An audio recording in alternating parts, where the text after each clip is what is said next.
Hey friends, Mindfulness with Miss Lisa here. Another video coming your way. Woo!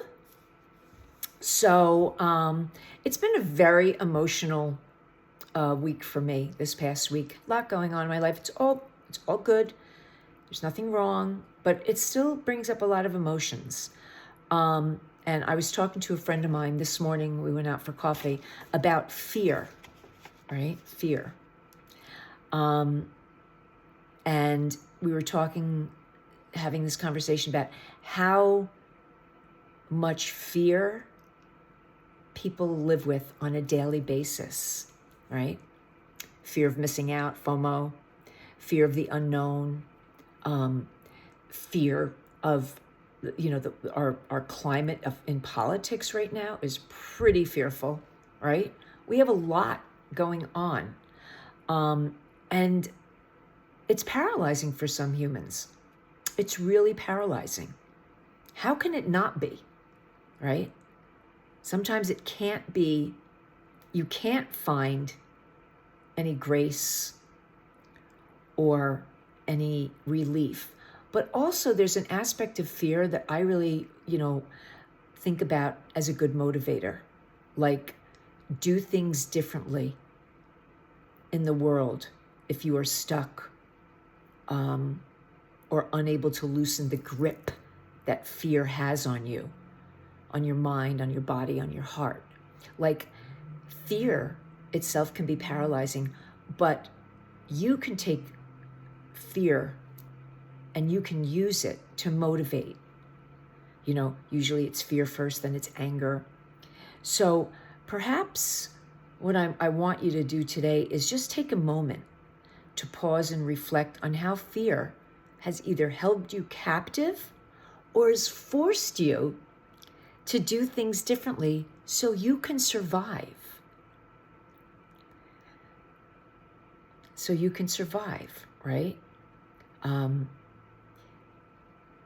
Should I just crawl under the covers and let life go on? Or is there something that I can do, And I keep going back to the political climate, which I never talked about publicly, because everybody has their own individual belief system, their morals, what they believe, and that's okay. People can believe different things.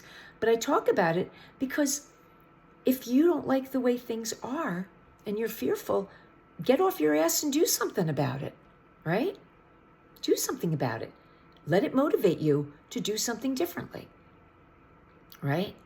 Some people have always been involved and figured out how to not let fear paralyze them. But if you want to be able to survive any kind of fear, we got to do things differently. And as humans, we all have a story. Some of our stories are similar. Some are completely different based on our experiences and how we were conditioned as littles. Some people carry their parents' fear. My mother was deathly afraid of the water. I went the other way. I was up, going off the diving board when I was 4 at Swimmerlinks. So I went opposite. I don't want to get trapped in fear. So I am cognizant, this human being is cognizant of what I've lived with and what I've lived through.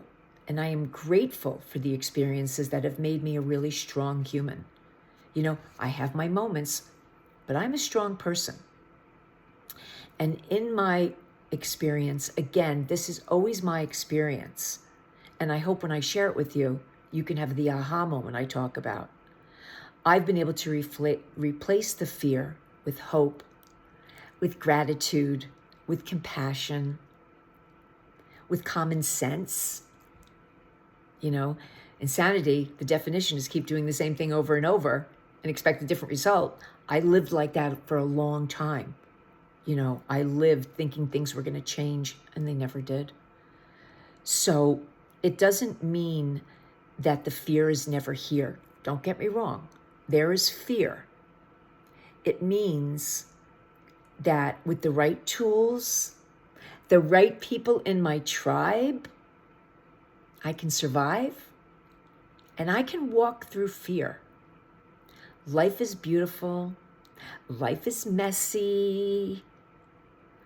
Mindfulness and meditation, the tools and strategies can help you clean it up. Again, this is my forever PSA. Mindfulness and meditation is not a quick fix. It's a way of life. It takes time. It doesn't happen overnight.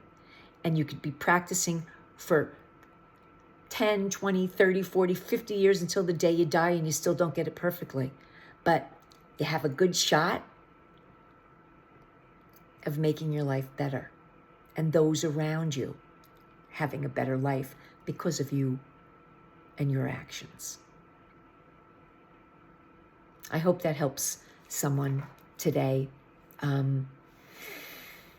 Take good care.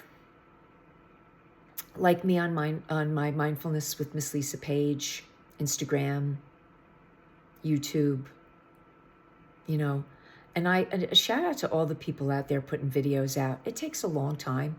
It takes a lot of busy work to get it done. It takes a lot of balls to sit in front of a camera and look at yourself. That's hard. So anyway, shout out to all those that are trying to do something to help the human race. All right, take good care. Bye.